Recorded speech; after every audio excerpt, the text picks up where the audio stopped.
Muy buenas tardes, abogado y compañeros. Mi nombre es Manuel Girón. Soy integrante del grupo número 2 de la asignatura de Derecho Mercantil 2 de la carrera de Derecho en la Universidad Nacional Autónoma de Valle del Sur. En esta ocasión nosotros vamos a hablar sobre el tema el funcionamiento de los órganos en la sociedad de responsabilidad limitada con enfoque en la asamblea. Nuestro grupo está conformado por Keila Noemi Flores, Cindy Danira López, Héctor Edgardo Cerrato, Dunia Arely López y su servidor José Manuel Girón. Esperamos que sea de su agrado y llenar todas sus expectativas. Así que iniciamos.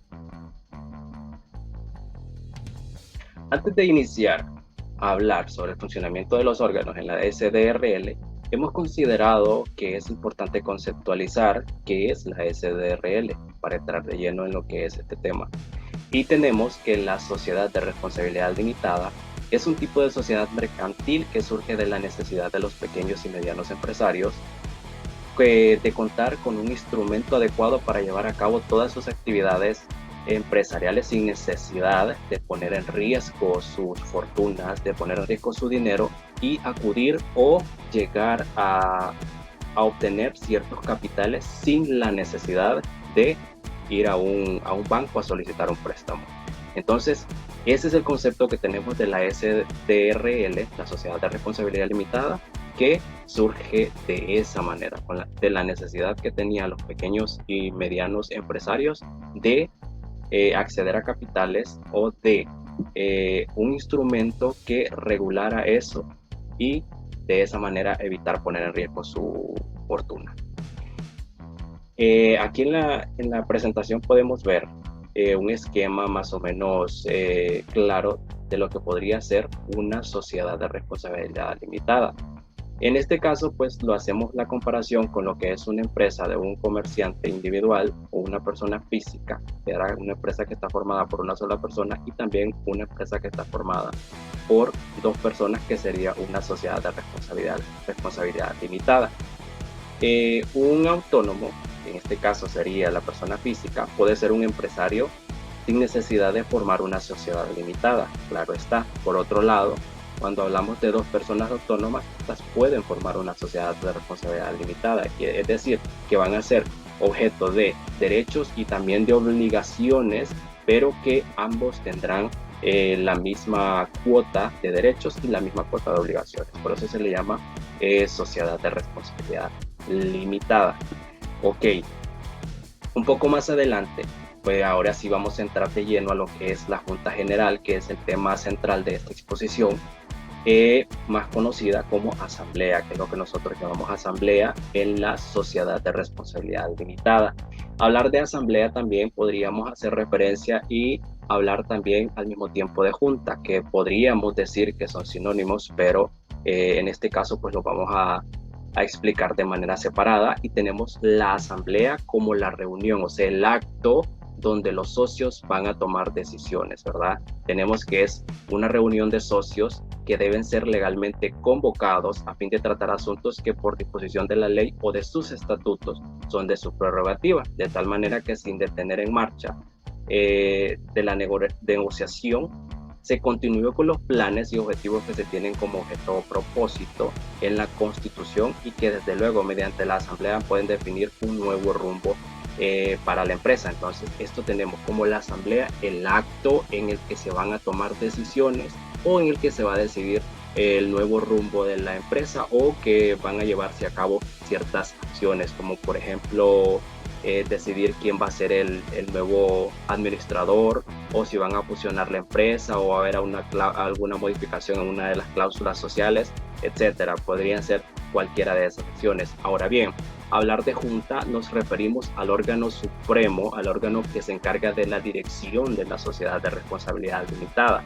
Por lo tanto, este tiene las facultades de decidir en cuanto a todos los actos y todas las operaciones que legalmente se autoricen por medio de los estatutos de la misma sociedad de responsabilidad limitada.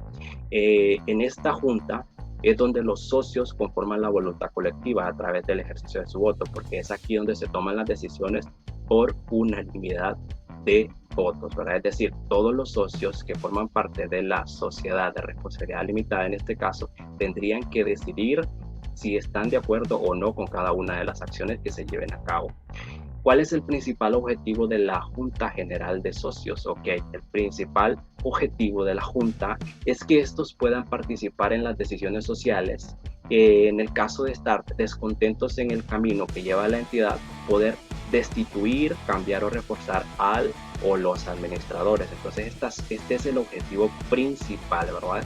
Que cuando no están de acuerdo con alguna actividad que está desarrollando el administrador, dentro de la entidad, pues estos puedan destituirlo, puedan cambiarlo o incluso capacitarlo para que éste lleve a cabo una mejor administración de lo que es la sociedad de responsabilidad limitada. Cuando hablamos de sociedad de responsabilidad limitada, no podemos hacer un tipo de clasificación en cuanto a las asambleas. No hay una clasificación adecuada al que nosotros podamos involucrar en este tipo de sociedades. Por lo tanto, vamos a decir que en este tipo de sociedad la ley no hace distinción de asambleas ni ordinarias ni extraordinarias como sucede en la sociedad anónima. Únicamente comprende quórums preferentes en los casos que a continuación les vamos a mencionar, y en estos casos pues se da por mayorías calificadas, que son las siguientes.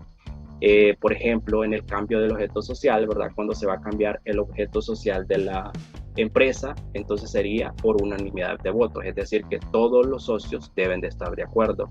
Cuando es una suplementación de aportaciones, también se tiene que hacer por unanimidad de votos, es decir, la totalidad de sus socios. Cuando es la modificación de una cláusula del contrato social, pues ahí sí se va a tomar como referencia las 3/4 partes de lo que es el capital social, o sea, de los socios que tienen esa parte social. Y pues cuando se vaya a absolver responsabilidad de los gerentes en los casos de que hayan desarrollado algún tipo de acciones y que se les tenga que elevar a un proceso por sus acciones, pues será cuando se lleve a cabo la tercera con las 3/4 partes del capital social también, al igual que cuando se vaya a modificar una cláusula. Y en todos los demás casos que tengan que ver con la sociedad de responsabilidad limitada y cualquiera de las acciones que se realicen, pues se elevará a mayoría de votos del capital social. Otra cosa son los asuntos que se van a tratar o que se van a ventilar en esa asamblea de socios. La Junta General estrictamente las forman los socios de la sociedad de responsabilidad limitada, quienes reunidos deciden por mayoría en los asuntos propios de su competencia, es decir, todo aquello que los estatutos les otorgan o la ley les otorga, es decir, no pueden ir más allá de eso porque esa sería el área de su competencia. La competencia de esta Junta General corresponde a la de deliberar y acordar sobre los asuntos que vamos a enumerar a continuación. Por ejemplo, la aprobación de las cuentas anuales y la aplicación del resultado. También cuando es el nombramiento y separación de los administradores, de los liquidadores y en su caso de los auditores de cuentas, así como el ejercicio de la acción social contra cualquiera de ellos. Acción social, que es lo que referíamos anteriormente en aquellos casos en que se va a absolver a uno de los administradores por una acción que haya desarrollado y que alguno de los socios o uno de los socios no esté de acuerdo. También la autorización a los administradores para el ejercicio por cuenta propia o ajena, es decir, que pueden estar a cargo de la administración de la sociedad, pero también pueden llevar por su cuenta otras actividades relacionadas con su trabajo siempre, pero que de índole personal. También la modificación de los estatutos sociales, en caso de que se vaya a modificar una cláusula, pues también ellos tienen la competencia para decidir en este caso. El aumento y la reducción del capital social, así como la transformación, fusión y separación de la sociedad. Transformación de que la sociedad se quiera cambiar de actividad o desarrollarse a otro tipo de actividad diferente a la que ya anteriormente está desarrollando. También la fusión, que se quieran fusionar o que quieran absorber otra compañía y que pase a formar parte de ellos. Y también la separación de la sociedad, ¿verdad? Que uno o más socios, 1, 2 o 3, se quieran separar de la sociedad y por lo tanto, pues en este caso también se convocará a la Junta General de Socios. Y también la disolución de la sociedad por completo, que sería también convocar a todos los socios que forman parte de la SDRL para tomar una decisión y de esa manera pues ver cómo se va a sustanciar ese proceso y cualquier otro asunto que la ley determine en los estatutos de la sociedad de responsabilidad limitada y la ley primaria B. Entonces, en todos esos casos pues se va a decidir por medio de la Junta General de Socios, que son los que tienen la competencia para decidir en esos casos. Ahora bien, ¿cómo se va a organizar la administración de la sociedad limitada o de la sociedad de responsabilidad limitada? Bueno, aquí se pueden adoptar varias posibilidades que deben constar en los estatutos de la sociedad limitada. Las posibilidades son las siguientes. Como número uno, que se confíe la administración a un administrador único, ¿verdad? Ese podría ser la primera posibilidad, que una persona podría ser uno de los socios o una persona que designen por unanimidad, ¿verdad? Que es la que se va a encargar de la administración. Otra sería que se confíe a varios administradores que actúen de forma solidaria o conjunta. Varios administradores, podrían ser 2 o 3, que se coordinen para llevar a cabo la administración de la sociedad. Y la número 3, que se confía a un consejo de administración, que sería la Junta General, la que fijará el número mínimo y máximo de sus componentes. No puede ser inferior a 3 ni superior a 12. O sea que en este caso, cuando se va a hacer por medio de un consejo de administración, sí tendría que tomarse en cuenta ese monto, que no sería menos de 3 ni mayor a 12 personas las que se encargarían de la administración de dicha sociedad de responsabilidad limitada. Aquí tenemos también un cuadro, a la par tenemos un cuadro de la Junta General de Socios y cómo sería la distribución, ¿verdad? Para organizar lo que es la administración de la sociedad de responsabilidad limitada. Tenemos la Junta General de Socios, tenemos un administrador único, ¿verdad? Tenemos varios administradores y un consejo de administración, que es lo que les acabo de mencionar anteriormente, y también las competencias que tendrían estos para decidir los asuntos dentro del ámbito de su competencia. Por otra parte, también vamos a hablar un poco de los acuerdos. ¿Cuáles serían los acuerdos que se pueden adoptar o que se van a adoptar en estas juntas? Todo acuerdo de modificación de modo de organizar la administración de la sociedad limitada debe ponerse en escritura pública e inscribirse en el registro mercantil, constituya o no modificación de los estatutos. Es decir, todo aquello que conlleve modificación a los estatutos o modificación al contrato social, pues tendrá que sostenerse con el instrumento o escritura pública, ¿verdad? Que dé fe de todos los actos que se desarrollaron en esa junta. Por lo tanto, debería hacerse por medio de un notario, ¿verdad? Que será el que dará fe de todo lo antes expuesto. La formalidad de las asambleas de socios en la sociedad de responsabilidad limitada dicta por regla general, al igual que en las otras sociedades, como ser la sociedad anónima, transcribir el acta al libro corporativo de actas y asamblea, y deberá protocolizarse cuando en la asamblea se tomen acuerdos que deberán inscribirse en el registro público para su publicidad. Es decir, aquí también estamos hablando de que todo acuerdo que se lleve a cabo o que se decida en la Asamblea General de Socios, pues tendrá que sostenerse e incluirse en el acta levantada en dicha asamblea, y que además deberá ser certificada por un notario público, ¿verdad? Y además de eso también deberá inscribirse en el registro público para que posteriormente se dé a conocer a todos los socios. Buenas noches, abogado. Buenas noches, compañero. Mi nombre es Keila. Voy a lograr todos los tipos de asamblea. Existen 3. Asambleas ordinarias, extraordinarias y especiales. Las asambleas ordinarias se deben llevar a cabo por lo menos una vez al año dentro de los 4 meses que siguen la cláusula del ejercicio social, y se ocupará además de los asuntos de los incluidos en el orden del día de los siguientes asuntos: discutir, aprobar los informes financieros de los administradores y comisarios. Dice que también nombramiento de los administradores, consejos de administración y comisarios. Determinar las percepciones de los administradores comisarios cuando no hubiese sido fijados en los estatutos. Celebrar asambleas generales ordinarias ayuda a la sociedad a tener una vida corporativa saludable, que permite que los socios tomen decisiones pertinentes en los tiempos adecuados. También dice que facilita el desempeño de cada uno de los órganos sociales. Esto de la obligatoriedad que marca la ley. Las asambleas extraordinarias se pueden convocar en cualquier tiempo y tratan, entre otros, los siguientes asuntos: prórroga de la duración de la sociedad, disolución anticipada de la sociedad, aumento o reducción del capital social, cambio de objeto de la sociedad, cambio de nacionalidad de la sociedad, transformación de la sociedad, función en otra sociedad, emisión de acciones privilegiadas. Dice que amortización para la sociedad de sus propias acciones y emisión de acciones de gozo, emisión de bonos, cualquier otra modificación del contrato social.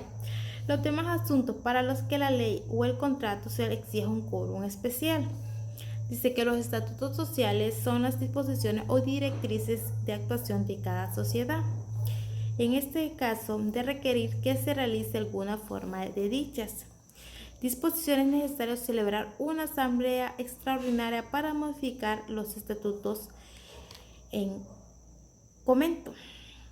Importante llevar las actas de asamblea de una sociedad en el libro de actas de asamblea, en el que se harán constar todos los acuerdos tomados por los socios y que tendrán un orden, control y transparencia en la vida societaria de la Ley General de Sociedades Mercantil,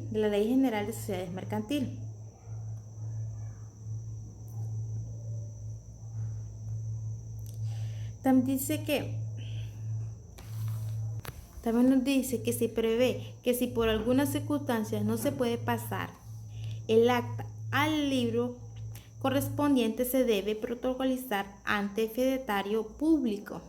Las asambleas especiales están contempladas para el supuesto en el que existen distintas categorías de accionistas o que se trate de tenedores de una clase especial de acciones. Estos deben reunirse, no obstante sean asambleas especiales. También pueden ser ordinarias o extraordinarias.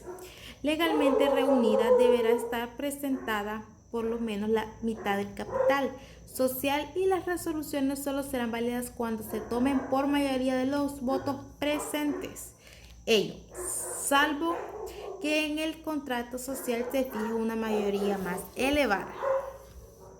Por el caso de las asambleas extraordinarias, deberán ser representadas por lo menos las 3/4 partes del capital y las resoluciones se tomarán por el voto de los accionistas, que representa la mitad del capital social. Lo anterior, salvo que los estatutos sociales se fijen una mayoría más elevada. Algo importante es que si por alguna razón la asamblea no pudiera celebrarse el día señalado para su reunión, se debe hacer una segunda convocatoria en el que se explique el porqué de una circunstancia. Se convoca nuevamente y en la junta se resolverán sobre los asuntos indicados en el orden del día, como cualquiera que sea el número de acciones representadas. Por lo menos la mitad del capital social. Cabe destacar que los accionistas que físicamente no pudieran estar en la asamblea el día y la hora fijados pueden hacerse representar por mandatarios. Debe conferirse en la forma que prescriban los estatutos y la falta de estipulación por escrito, normalmente con una carta poder en la que se le haga saber el mandatario la fecha, la hora, el lugar de la asamblea, la forma en la que se quiera que se ejerza. El voto de los accionistas firmada original basta. Puede ser mandatario cualquiera, pero sin excepción de los administradores ni los comisarios de la sociedad. Esto ha sido todo. Mi exposición va a continuar mi compañero explicando el tema. Muy buenas noches, espero les haya gustado. Muy buenas noches, mi nombre es Donia López y voy a continuar explicándoles sobre lo que es la convocatoria. La convocatoria de asambleas ordinaria o extraordinaria incluye todo lo que es la información necesaria para que dicha convocatoria pueda ser publicada en lo que es el sistema que la Secretaría de Economía tiene para este fin. Asimismo, en el artículo 84 del Código de Comercio, nos dice que las asambleas serán convocadas por los gerentes, si no lo hiciere por el comisario o consejo de vigilancia. Y a falta u omisión de esto, por los socios que representen más las terceras partes del capital social. También nos encontramos con la importancia de las asambleas de reunión de socios. La asamblea o reunión de socios son de tal importancia que las resoluciones que ahí se tomen deben ser cumplidas por el órgano de administración o lo que es la dirección social. Asimismo, estas resoluciones, además de obligar a todos los socios, aún decidentes y ausentes, con algunas excepciones, obliga a los representantes y administradores sociales o cualquier ejecutor de lo que son las medidas resultantes de esta misma. En el artículo 82 del mismo código, nos establece que las asambleas de los socios en los órganos supremos de la sociedad tendrán las facultades siguientes. Como punto número 1, discutir, aprobar, modificar o reprobar el balance general correspondiente al ejercicio social clausurado y tomar con referencia a él las medidas que juzgue oportunas. Como punto número 2, decretar el reparto de utilidades. Como punto número 3, nombrar y remover los gerentes. También designar en su caso el comisario o el consejo de vigilancia. Resolver sobre la cesión y división de las partes sociales, así como la administración de nuevos socios. También acordar en su caso que se exija lo que es las aportaciones suplementarias y las prestaciones accesorias. También acordar el ejercicio de las acciones que corresponden para exigir daños y perjuicios a otros. Buen día, abogado, compañeros que estén presenciando en nuestra exposición. Mi nombre es Héctor Edgardo Cerrato Mejía. Voy a continuar exponiéndoles sobre nuestro tema. Voy a hablarles sobre las garantías para socios y voy a puntualizar en dos artículos muy importantes en que podemos encontrar en el Código de Comercio. El artículo 85 nos estipula que la asamblea se va a instalar válidamente si concurren socios que representen por lo menos la mitad del capital social, a no ser que a escritura constitutiva le exija una asistencia más elevada, salvo estipulación en contrario, si dicha asistencia no se obtiene en la primera reunión. Los socios serán convocados por segunda vez y la asamblea fusionará válidamente cualquiera que sea el número de los concurrentes. Pues bien, en todas las legislaciones se establece un sistema de garantías tanto para los socios minoritarios como para los socios mayoritarios. Tendemos a pensar que siempre que los socios minoritarios conservan las partes perjudicadas en una sociedad, pero esto no siempre ocurre así, ya que muchas oportunidades son las minorías las que con su mínima participación, toman de rehenes a aquellas mayorías que sin serlo absolutamente pueden ser tal con su voto. Para que existan garantías a todos los socios se deben prever el régimen para seccionar, con lo cual, según en la primera instancia, se encuentra representada la mayoría del capital social o de socios, dependiendo del régimen, se deberá esperar a una segunda o ulterior instancia en la cual se deberá sesionar con la cantidad de socios o accionistas a los que estos van a representar. En el artículo 86 encontramos algo muy importante que nos dice que todo socio va a tener derecho a participar en las decisiones de la asamblea y gozarán de un voto por cada 100 lempiras de su aportación, salvo lo que el contrato establezca sobre partes sociales privilegiadas Y bueno, esta ha sido mi participación. Yo agradezco su tiempo y doy paso al siguiente compañero que va a exponer. Muchas gracias.